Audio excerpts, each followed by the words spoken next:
All right, guys, what's going on? In this episode of Comic Book Workshop, we're going to be analyzing the work of Mike Mignola. If you've been following this series, then you know that each week I look at a different comic book artist and I look at the way it is that they solve the problems that a comic book visual storyteller has to solve. I'm not always familiar with this artist's work ahead of time. Sometimes I am. I am a somewhat of a fan of Mike Mignola, and I really dig his art style. And so there's some different things it is that I want to take and learn from it. And what I think is really powerful about his work is the way it is that he uses his darks, uses his blacks to really give himself an edge in terms of his ability to be efficient with his storytelling, being able to, I think, do quite a lot of work with very little expenditure of time, I would imagine anyway. Mike Mignola's style is simplistic in a sense, but I think it's very deceptive to say that it is easy for him to do. I think simple and easy is two different things, right? Simple is like a creative decision. It is that the artist is making in order to be more efficient with what it is that they're doing. But that doesn't necessarily mean that it's easy, because the truth of the matter is that he's able to make these decisions because he has such a strong foundational understanding of how to draw, which is something it is that I cover on this channel, and I also cover in more tutorials that are available now on my Patreon that you guys can check out. But then I also have some free stuff here as well. Anyways, guys, if we're going to go ahead and jump into this, if you would like to support what it is that I do and get some tutorials and whatnot, feel free to check out the Patreon link in the description below. And I've also got a link to free comics, and I have like 4 comics on my Patreon that of mine that you can check out now for $5 a month. So let's go ahead and jump into this. So there's a couple of different things it is that we see going on in this page. Now, if we just take the page itself out of the context of the story, because we don't know the story from looking at this, we can see that the decision it is that had to be made was that an action has to take place, and this action involves somebody throwing this guy through a window. And it seems to surprise Hellboy, or perhaps let me take a look at some of the dialogue real quick.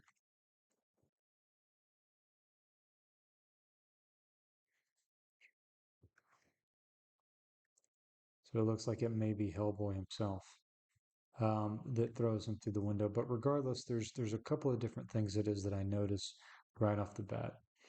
For one thing, he has a strong understanding of the planes of the head, and this dramatically simplifies his drawing style, right? Like I'm kind of blocking in these forms here,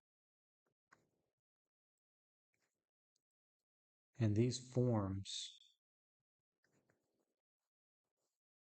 are, they're super simple shapes, but the power in them is that they're very well organized. And not only are they very well organized, but they connect not just with the rest of his head, but they also connect with the rest of the image. And I think this is a pretty smart move on his part.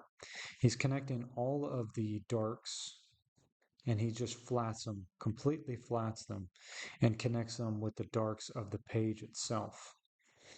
And this leads to a whole bunch of this leads to a very interesting style that is specifically Mike Mignola, in that everything is pretty much connected to this background black. It's almost like it emerges out of the background black, right? So the border endings, they all end with with these uh, with these borders of like different objects that intersect.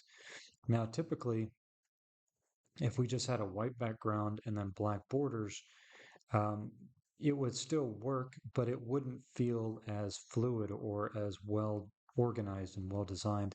And I think that the key when it comes to doing these comic book panels and doing these comic book pages, whenever you really understand design, a lot of it comes down to organization, right?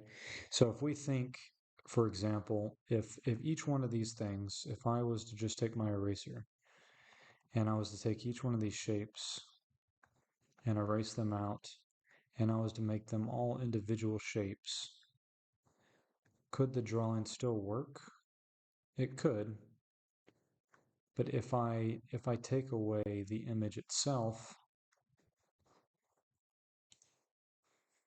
we can still see a face there, especially if I drop in some color here. We can still see a face here. Oops. But not as much as when it's all grouped together, right? So there's tremendous power in being able to simplify something and being able to group it together in the way it is that Mignola does.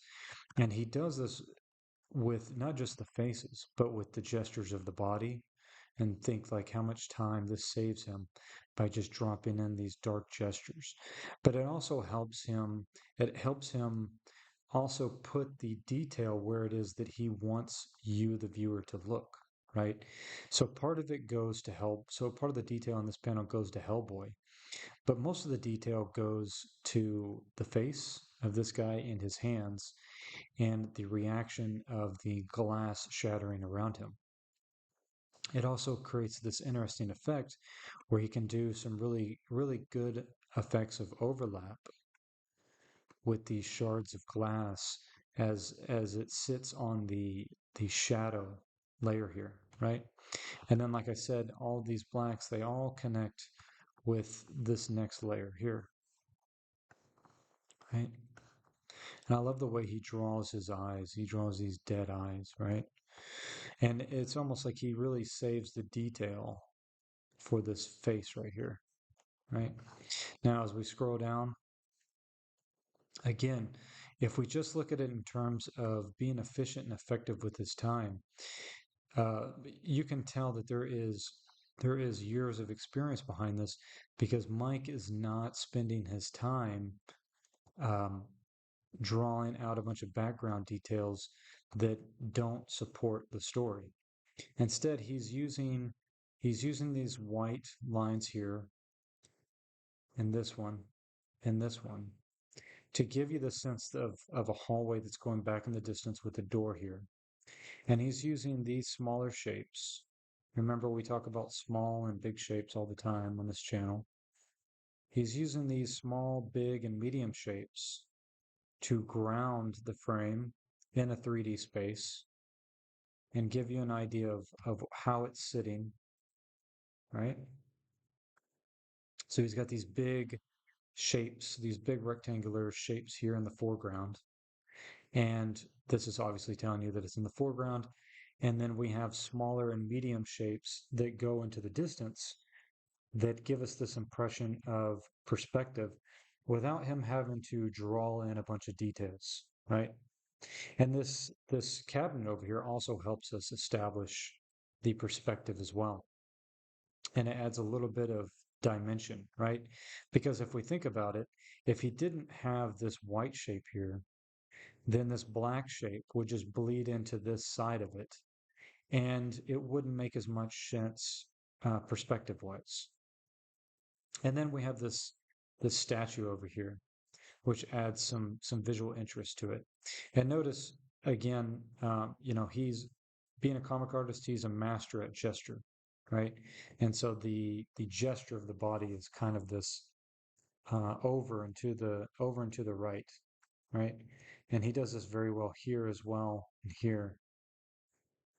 So let's go ahead and let's move on to the next one. So this one I picked up. This is one of his Dracula pieces. And again, we see the same sort of thing. There's a very smart use of grouping blacks together, right? And this is something that I would like to incorporate into my own work is the way it is that he's able to overlay things, such as the silhouette of these two characters. Look how simple he's able to put this silhouette. But putting the silhouette here, it creates this awesome backdrop for him to go nuts with the detail on the face of Dracula, right? And it also works on so many different levels with these black shapes here and how it is that it contributes to the shadow of this figure, right? And even connects here, right? So there's a much cleaner distinction between the boundaries of the borders of this panel here versus this one to this one to this one, right? And you could say that is thematic in a sense, right? And the same thing goes here. You know, this is very well thought out to put the cross and the fire that is coming from the cross as kind of a as just a pure line art style, right?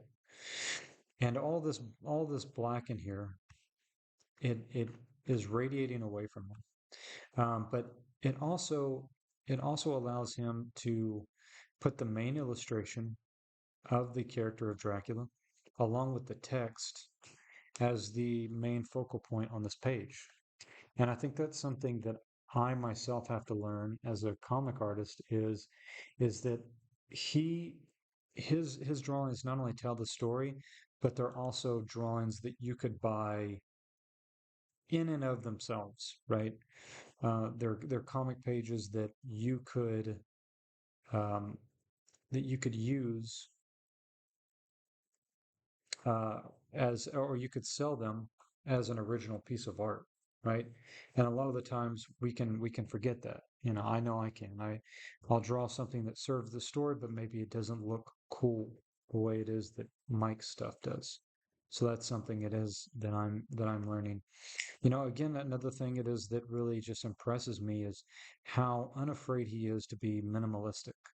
You know, a lot of the times whenever we do comic art, especially, you know, like I said, myself personally, you know, I'll look at comic art and I'll think to myself that I need to do something that's very complicated and very detail oriented, you know, because I'm a fan of like Greg Capullo and these different comic artists. But Mike, he's not afraid to just drop everything into a strong, black, flat, uh, uh, tones and then just drop in one or two other colors. And I think the effect is very powerful, right? Like we can already see the contrasting effect of this orange, yellow kind of colors here.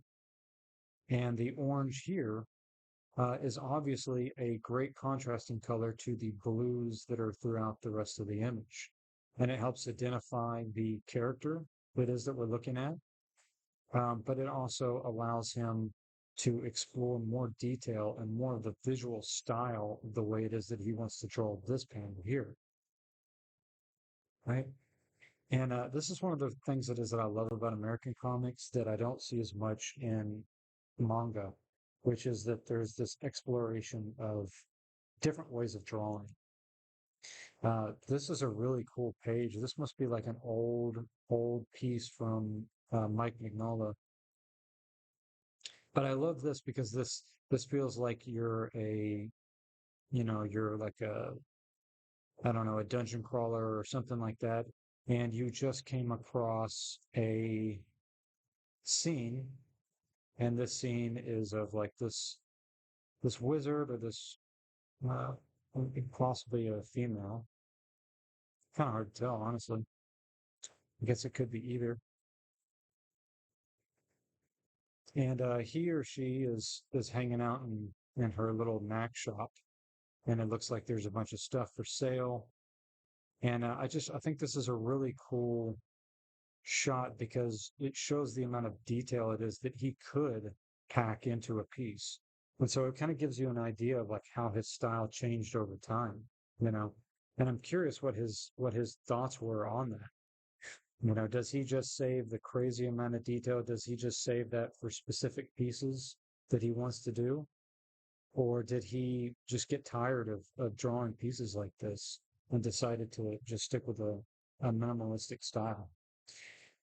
So in contrast, you look at something like this. This is a Lovecraft illustration, and the contrast between these two is pretty staggering, right?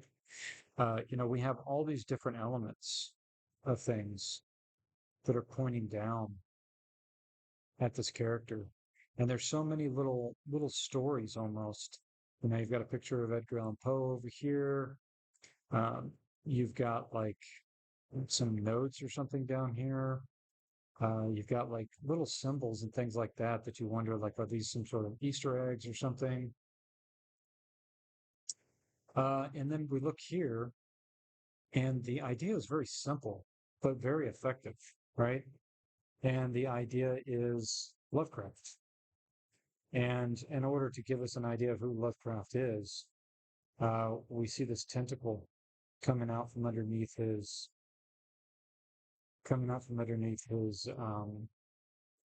jacket here as he reaches in, almost like he's trying to hide it, or maybe he's trying to present it to us. But we get this kind of almost astral angel influence, right? And then behind him, we're also seeing this kind of astral sort of thing going on. This feels very much connected to the idea of Lovecraft, and that it is, bigger than life, is what it is, right?